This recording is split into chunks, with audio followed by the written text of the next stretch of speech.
Isang tinatawag na solar eclipse o yung pagdaan ng buwan sa pagitan ng mundo at araw ang masasaksihan dito sa Pilipinas. At yan ay sa ika-21 araw ng buwang ito ng Mayo. Pero ayon sa Pag-asa, bahagya lang na matatakpan ng buwan ng araw. Makikita raw na mas maliit ang buwan kaya may mga sinag pa rin ng araw na makalulusot sa paligid ng buwan. Masasaksihan din ang solar eclipse na yon sa iba pang panig ng Tibok Silangang Asya, pati na sa mga bansa gaya ng China, Russia at North America. May bago pong direktibang Department of Education, DepEd, sa mga prinsipal at guro. Bawal sumimangot sa pagbubukas ng klase sa Hunyo. Nagsimula raw ito isang biro lamang ni Education Secretary Armin Luistro. Pero para sa ilang magulang, dapat itong seryosohin para maibsan ang stress ng mga estudyante. Dulot ng mga terror ng mga guro. Nakatutok si Marie Somali. Isang buwan na lang simula na naman ang klase, June 4, para sa mga pampublikong paaralan. Kaya pihadong karamihan sa mga estudyante, excited nang magbalik eskwela. Makikita kasi nilang muli ang kanilang mga kaklase at kaibigan. Pero isa rin sa madalas kinatatakutan ng mga mag-aaral ang makita at makasamang muli ang mga strikto at masusungit na guro o yung tinatawag na terror teacher. Kaya ang Department of Education o DepEd may bago raw direktiba sa mga principal at guro. Bawal ang nakasimangot. Pero ang bagong kautusan nagsimula raw sa isang biro ni DepEd Secretary Armin Luistro. Sa pagharap kanina ni Luistro sa launching ng kauna-unahang Child Protection Policy and Guidelines kontra bullying sa mga bata, sinabi ng kalihim isasama raw sa uniform policy ng mga guro at principal at iba pang tagapangasiwa ng eskwelahan ang umiti sa unang araw ng pasukan. Ang hindi raw sumunod pwedeng maparusahan at maitalang no uniform. Ayon kay Luistro, nais lang daw niyang maging palangiti ang mga guro at empleyado dahil nakakatanggal daw ito ng stress sa mga bata. Biro yun. Yan ay makakasiguro ka, Miss Maris, na nagbibiro po si Brother Armin. Hindi po yun ang kanyang ibig sabihin at wala po siyang intensyon na parusahan ang mga guro. O dapat parating masaya at nakangiti ang ating mga guro, ang ating mga kawani ng kagawaran ng edukasyon sa ating mga mag-aaral para maging interesante sa kanilang pag-aaral. Gayunman, hindi ito dinadaan sa biro ng ilang mga magulang. Dapat lang naman daw talagang maging maaliwalas ang pagsalubong ng mga guro sa kanilang estudyante. Dapat lang. Hindi sila ngumingiti. Pag ang mga teacher hindi ngumingiti, parang yung mga estudyante, parang naano na rin sila. Parang hindi na rin, walang ganang magano dahil hindi ngumingiti eh. Natatakot po. Tinatamad na po sa klase. Dapat po mag-smile. Para? Bago magpasukan. Para ano po, mabaitan po yung mga pupils nila. Nagsisipag po sa pag-aaral. Pero nang tanungin ko kung dapat bang maparusahan ang teacher kapag di ngumiti, sabi nila? Hindi naman po. Asa sa kanila na po kung ngingiti sila kasi mamaya bungi sila eh. Samantala, panawagan din ni Luistro na gawin din ito ng mga guro sa mga pribadong paaralan. Mariz Umali, Nakatutok, 24 Oras. Ipinasilip ni dating Pangulong Joseph Estrada ang kanyang bagong biling bahay sa Santa Mesa sa Luzon, Maynila. Lilipat daw doon si Erap sa ika-12 ng buwang ito na Mayo. Yung po ang deadline para makasunod siya sa panuntunan kung tatakbo siya bilang alkalde ng Maynila. Nakatutok si Sandra Aguinaldo. Matapos mag-entertain ng ilang bisita sa kanyang bahay sa Green Hills, San Juan, tumulak na si dating Pangulong Joseph Estrada papunta sa kanyang bagong biling bahay sa Santa Mesa sa Maynila. Bago mo ito mahanap, sa Tondo ka ba muna naghanap? Oo, naghanap ako sa Tondo eh. Wala akong makita eh. Medyo maluwag na lugar. Mahigit 3 buwan na ang nakalilipas nang bilhin ni Estrada ang bahay na ito na dating pag-aari ng pamilya Legarda. Gusto ko dahil nakita ko maraming trees.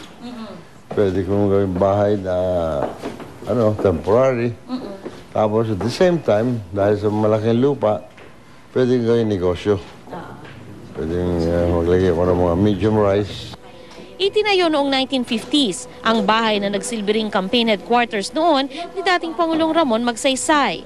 Identified si President Magsaysay as the man of the masses eh.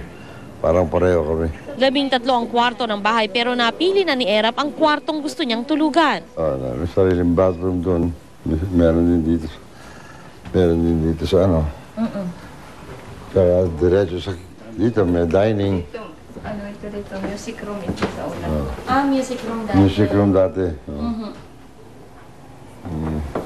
Part din ng bedroom yan, sir. Malaki. Malaki na. Doon may antisala. Plano raw ni Erap na lumipat dito bago mag-May 12, ang deadline para makasunod siya sa one-year residency na itinakda ng batas para sa mga kakandidato sa lokal na eleksyon. Kwento ni Erap, plano niyang sumakay ng jeep mula San Juan papuntang Maynila, tanda na kanyang paglilipat bahay. Mahigit 5,000 hektarya ang property na nagkakahalaga ng 80 million pesos. May 3 pang bahay sa loob at swimming pool. Sa paglilibot, natiyempuhan ng mga kapitbahay si Erap. Baka hindi niya ako iboto. Hindi ko pa makakaboto eh.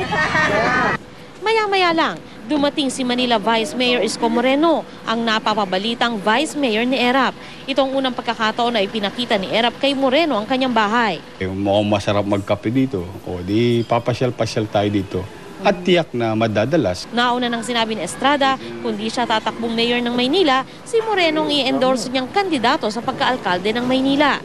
Hindi pa raw nila masabi kung sila nga ang magkatambal sa 2013. Pero ang hindi masabi sa salita, tila nakikita naman sa kilos ng dalawa.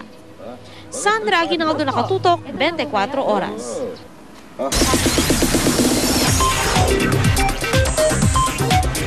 Chika Minute! Muling nagpakitang gilas ang dugong Pinoy na si Jessica Sanchez sa American Idol Season 11 this week. Ano kaya ang hatol ng judges? Watch this. Sa 60s at British Pop Night ng American Idol this week, muling ipinamalas ng top 5 finalist na si Jessica Sanchez ang kanyang talent. Unang kinanta ni Jessica ang Proud Mary ni Tina Turner, kung saan niya inangkin ang stage at kung todo sayaw at birit. Napahanga ang mga judges sa sina Jennifer Lopez at Steven Tyler. Pero tamang pasado lang daw ito para kay Randy Jackson. I personally thought I did pretty good because I'm not a dancer at all. I could have fell and done some crazy ridiculous moves and I tried my best. Bumawi si Jessica sa kanyang second performance nang kantahin niya ang You Are So Beautiful ni Joe Cocker. Sa soulful at madamdamin niyang pag-awit, muling napabilib ang mga hurado. Si Randy na pumuna sa una niyang performance, natuwa at sinabing nangunguna na raw si Jessica sa competition. I wanted to dedicate that to my mom because she's always been there for me and I appreciate just her being there so much. And I don't know, I got really emotional and I wanted to cry and everything. I don't know, I love my mom so much. Nag-trend sa Twitter Philippines ang parehong kantang inawit ni Jessica. Ang You Are So Beautiful nag-trend sa Twitter worldwide. Isa naman ngayon sa mga humahanga sa talent ni Jessica ang R&B singer at producer na si Akon. Pero si Akon gusto nang matanggal ang dugong Pinay na finalist sa AI. Yun pala, para mapapirma daw si Jessica sa kanyang record label. When I was hearing about it, I was like, what at first? And then they told me the rest of it and I was like, oh, okay. That's awesome. I mean, that's pretty cool, but I'm trying to stay in this competition right now. Napanood pa raw ng sundalong ama ni Jessica ang kanyang performance live this week. Pero ide-deploy na raw ito bukas sa Singapore. It's gonna be terrible because I'm gonna miss him so much. And like I said, I'm a daddy's girl. But I know he's still with me in my heart. And yeah, I'm gonna try to call him every day. As much as I can, at least. Kahit naman very busy na ang schedule ngayon ni Jessica, kapansin-pansing very fresh pa rin ang kanyang aura. Ano kaya ang secret niya? I'll wash my face and I have to put moisturizer on and then brush my teeth and then I have to put other moisturizer on. It's crazy and then I have to put chapstick on. It literally takes 30 minutes. Hey, GMA Networks in the Philippines. Napapanood ang American Idol Season 11 sa ATC. At yan po ang mainit kong chika this Thursday na itutok uli bukas for the hottest in showbiz. Dito lang sa Chika Minute. Ako po si Pia Guanyo. Mel, Mike? Salamat, Pia. At yan po mga balitang aming tinutukan sa nakalipas sa 24 oras. Maraming salamat sa inyong pagtitiwala mula sa tahanan ng katotohanan. Ako po si Mel Tiangco. Ako po si Mike Enriquez. Ito ang GMA. Walang kinikilingan, walang pinoprotektahan. Walang kasinungalingan, serbisyong totoo lamang. At dahil hindi natutulog ang balita, Nakatutok kami 24 oras.